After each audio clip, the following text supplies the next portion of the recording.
Welcome back to another episode of the Mainly Hoops podcast. We're back with another SEC team preview here. We've got the Ole Miss Rebels, led by Chris Beard. Before we do dive in to their outlook for this upcoming season, if you have been enjoying our off-season content, please go ahead and like and subscribe. We do appreciate everyone's support.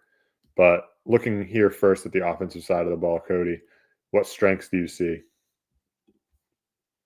Yeah, I guess I'll start with it's considering what they lost. I actually don't think they did all that poor of a job in the portal. I think they did a decent job replacing that production with some underrated pieces on this roster. I mean, they lost what, 6 guys or 5 guys that averaged double digits last year, which is pretty crazy. They're probably the only team in the country that lost that much production. But I guess it starts with Corn Johnson for me, who he missed all of last season with an injury, but I mean, he projects to start on the perimeter with AJ Storr and then either Keza Giffa or the international transfer Elias Camerdine. And I think all 4 of these pieces are like a bit underrated, like compared to what they did last year, or at least Corn Johnson and AJ Storr. Like Johnson, I mean, he's shown flashes as a primary and secondary option throughout his career. I don't think he's like a main number 1 option for an offense. I think he's more of like a serviceable number 2 that can play in multiple roles. I mean, I think a lot of people have a sour taste in their mouth with AJ Storr, but I just think what he had at Kansas last year was just kind of he just didn't fit, and it was a complete like misuse of his skill set. Not that he really deserved to play more of an on-ball role there. I mean, there were a lot of really good players there on the ball, and he just didn't really fit in there overall. But with him, like, he kind of has to be one of the main guys with the ball in their hands, and like he showed that he can be productive. He showed it 2 years ago at Wisconsin. We averaged close to 17 points per game and in 28 minutes a game. Last season was just six points per game in 15 minutes on poor efficiency. And yeah, the more the ball is in his hands, the better he is. And I think he projects to have a little bit more of a role. Doesn't shoot it all that well off the ball. So I think he's a guy that needs to play in transition, get downhill, and I think he's in a better spot to do so. Then you have some guys that are probably going to be competing for that last starting spot in the backcourt, and Giffa and Camerdine. I mean, they project as more high usage guards, but like a guy like Camerdine is able to play off the ball at a higher clip. And I think he's going to be one of the most fun players to watch this season due to like he's got a super like flashy play style, but there's going to be points this season where he's able to almost carry this perimeter offense through some games. Like his ability to like manipulate a half court defense with like his very creative moves in the paint, his pick and roll manipulation, I think is going to be very impressive. And he has really good passing vision, and he'll make some really tough passes. Obviously, he's going to be a pretty volatile guy who can potentially shoot or like play make you out of a game, but he can also do the same thing the other way around, is where he can really carry you through a game as well. I don't think it's a fantastic perimeter group, but I do think it's interesting, and I do think there's some upside with some guys in this roster. And then just one final thing is I think they're going to be way better on the offensive glass. They didn't have a true center in the rotation last year, but now they have guys like Corey Chest and James Scott to bring like some above the rim qualities to the table. Like these guys will be solid play finishers as well. Like they'll be better suited in the pick and roll game to finish at the rim than last year's roster. And Chest was 14% for his offensive rebound rate. James Scott 10.2%. And they have a few other guys down the roster as well, and like Nico Bundalo and then Tyler Jordan on the wing, and then one other guy like Augusto Cassia, I think is going to play a role more on the defensive end, but I think he's going to be like a depth piece in the front court. Yeah, I mean, it was clear, that the offensive rebounding was going to be an improvement. Particularly with James Scott and Corey Chest, both guys over 10% offensive rebound rate. Chest almost 14%. Because obviously, like, that's not a strength of Dia. Malik Dia, 7% offensive rebound rate guy. Not a ton else coming back, and not that they were great in that area last year, as we discussed. Anyway, because what would they finish last year? 311th in offensive rebound rate. So certainly should be an improvement in that area. In terms of weaknesses, I guess first and foremost, like maybe not a weakness, but an area they're going to certainly take a step back in is turnover rate. I think there are concerns with their ball security on this end. Like you mentioned, Corin Johnson, is he going to truly be like a primary on ball guy? You mentioned the freshman Cameron. He has a flashier play style. I think that's a little bit conducive to turnovers, particularly in the SEC. Then Giffa, he's been fine taking care of the ball. But, I don't know. Like, I think it's just an area of concern more than anything, and like an area they're going to take a step back in, because last year they were third in the country in turnover rate offense, and obviously I think it's going to be hard to maintain or be better than that. So I think there are a lot of avenues, especially like if they need Cameron out there, for shot making and offensive creation in the backcourt. I think there are avenues where it ends up being a little bit of a weakness for them, which leads me into my next two weaknesses. One of them just being like a go-to creator in the backcourt. I think, like you said, Corin Johnson can be a little bit more. He's a little bit more off the ball, better suited there. Can he truly be like on the ball? I think they're going to play through Malik Dia a lot, but on the perimeter, who's going to be that guy that can generate offense? And then especially like in creating shots for themselves, I guess, because like they're not an overly efficient perimeter group either. Like Corin Johnson is a career 49% effective field goal percentage guy. I just feel like it doesn't really shape up all that well. AJ Store, not a very efficient guy.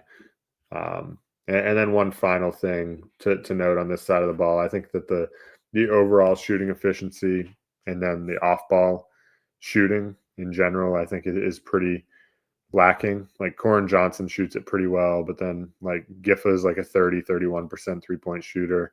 AJ Store, I think he's a better shooter than what we saw last year.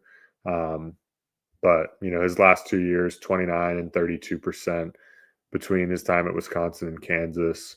I think like Cameron has the ability to really shoot it. But I think, maybe his flashy play could get in the way of him like truly playing serious minutes to help in this area.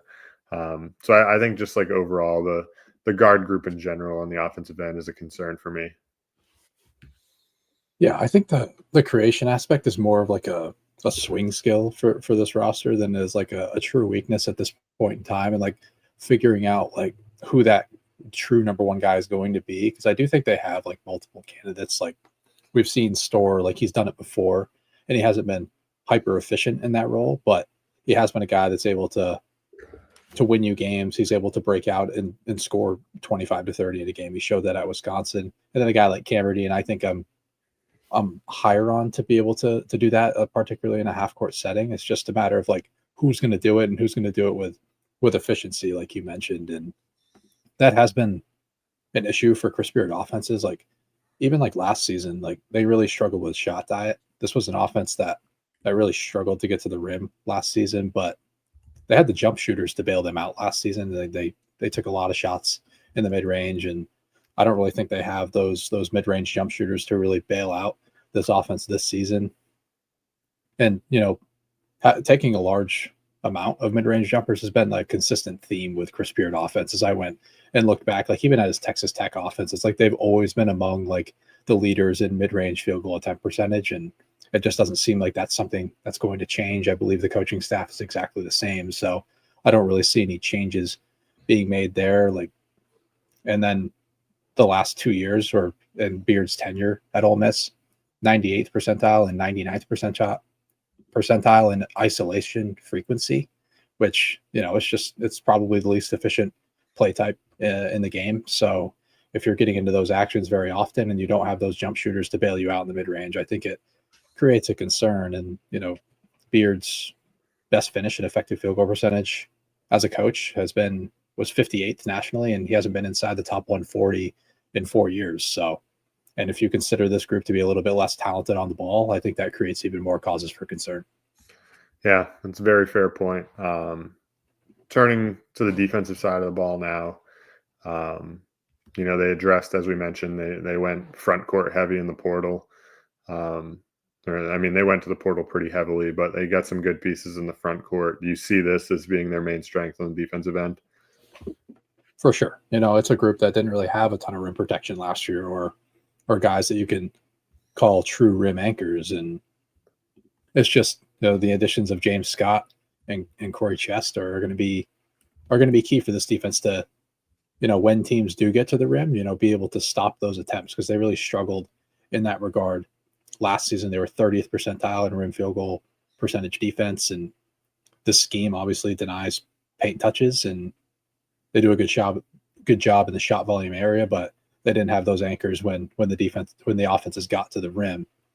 And these two might not be fantastic like scheme fits, like maybe not hyper switchable, but I do think they are competent enough to guard on the perimeter. And when Beard wants to, deny the pick and roll game and just switch everything, I think they are at least capable of guarding like non-elite guard creators. So I don't mind them for a scheme fit, but I do think they're really improved. They'll really improve the rim protection here. And then a couple front court guys that are pretty good scheme fits are Tylis Jordan and Augusto Cassia. Like I mentioned, he's coming from Butler. He didn't play that much last year, like missed most of the year with an injury. And I think Beard is particularly going to like Cassia a lot. And I think he ultimately carves a role because of the defensive fit here. And, I think he's more switchable at 6'8", has some rim protection skill. Isn't like, he's not going to do a ton on the offensive end, but I think Beard, being the defensive minded guy that he is going to like him playing either the 4 or the 5. Like Beard's not afraid to play like a non-traditional 5, like a guy that's, just not going to be the greatest on the glass, but I do think he's going to be fine in this no middle scheme.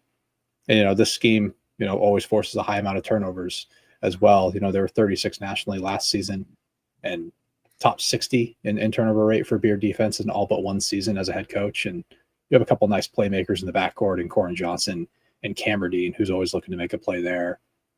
And, I think, like I mentioned, I think they got a fraction worse with the roster construction to fit the scheme, but I think with improved effective field goal percentage defense. Yeah, the front court, they should certainly be a lot better with what they brought in. They should be better in like first shot defense. But for me, weakness wise, I don't love the backcourt.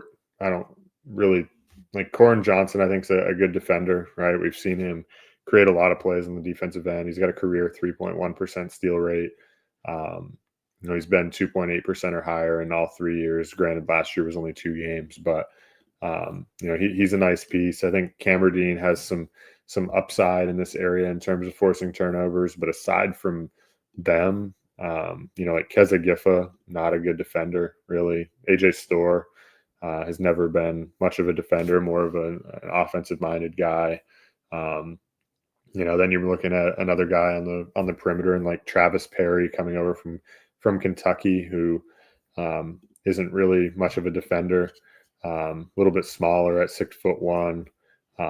So I think that their depth here, I'm just going to be all inclusive between wing and the guard spots. So like 1 through 3, I just don't see a ton of great depth here in terms of just creating plays on this end.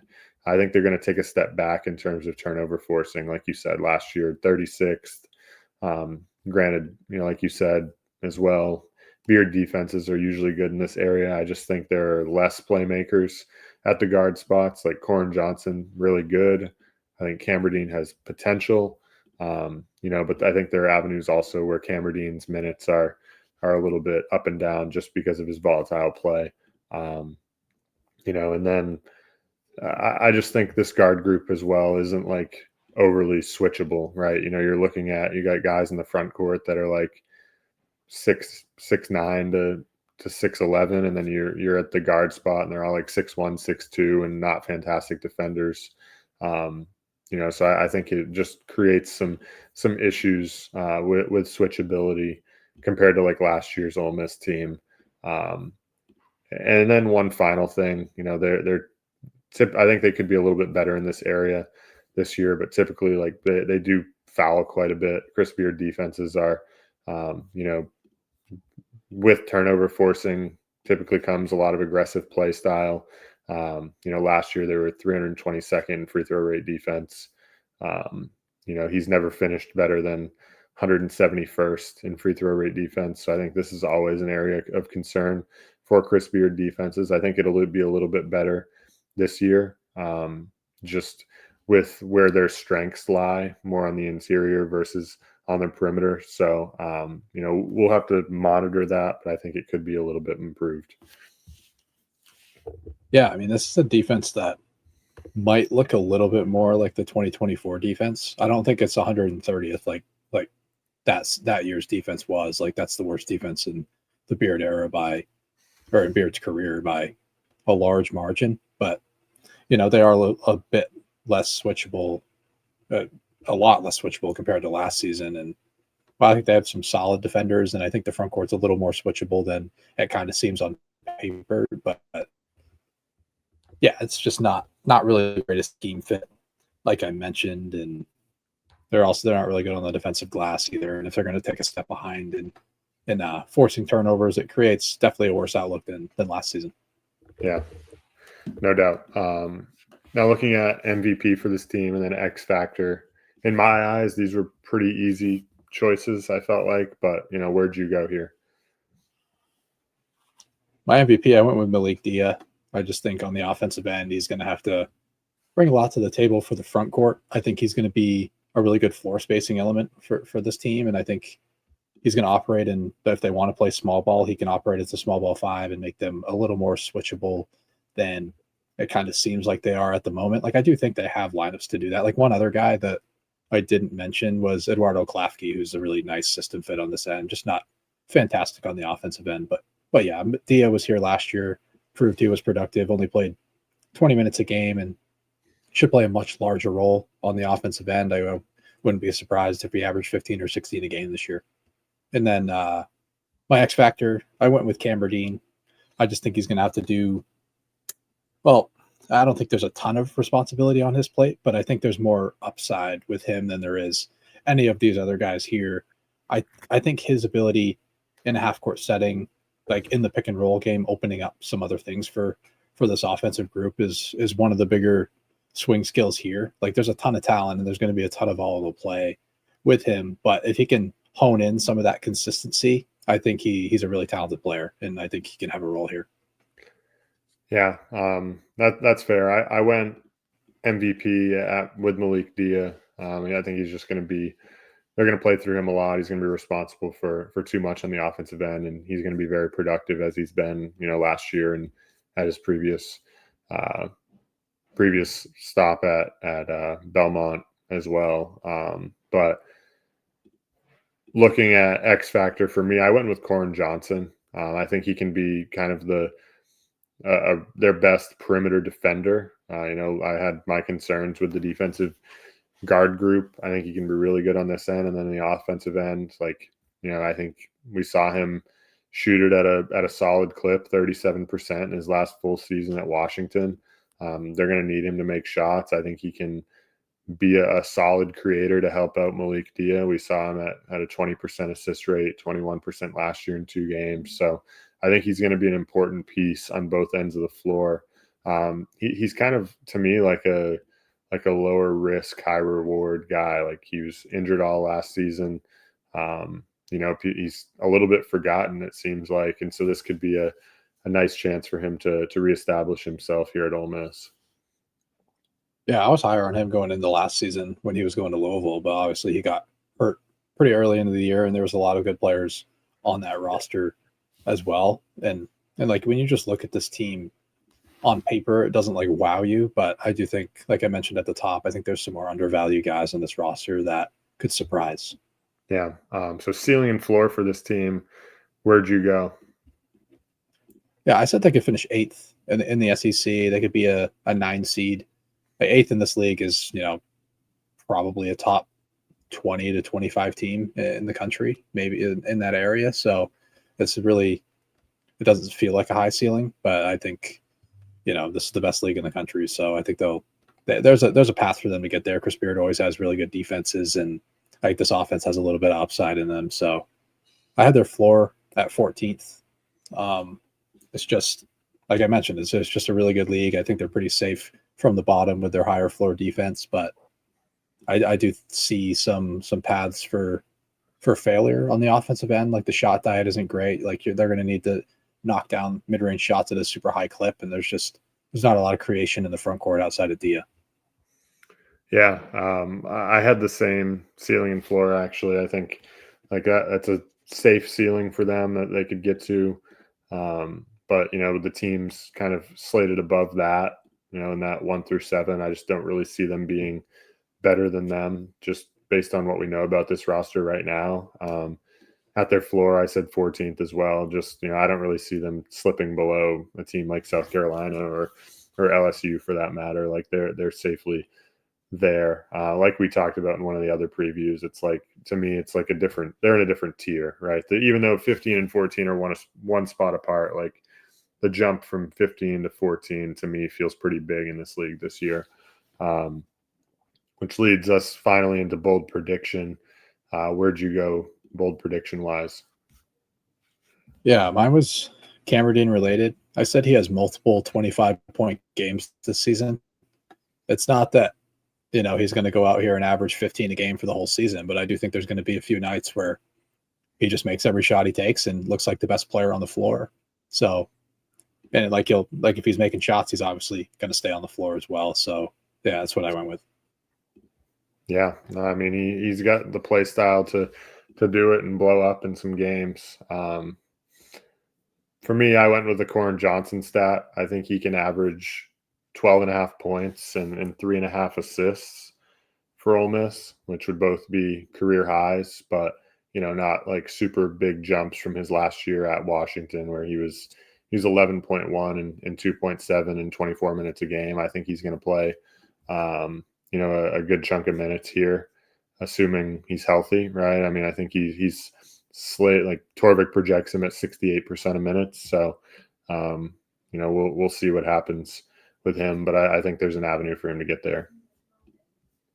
Yeah, he'll be playing. He'll probably have his highest usage of his career here as well. He played more of an off-ball role at Washington. So, I mean, if he's 100% healthy, I think it's definitely a possibility. Yeah, so we'll see what happens with Ole Miss. Obviously, a brand new looking roster, but thank you for listening to the Mainly Hoops podcast.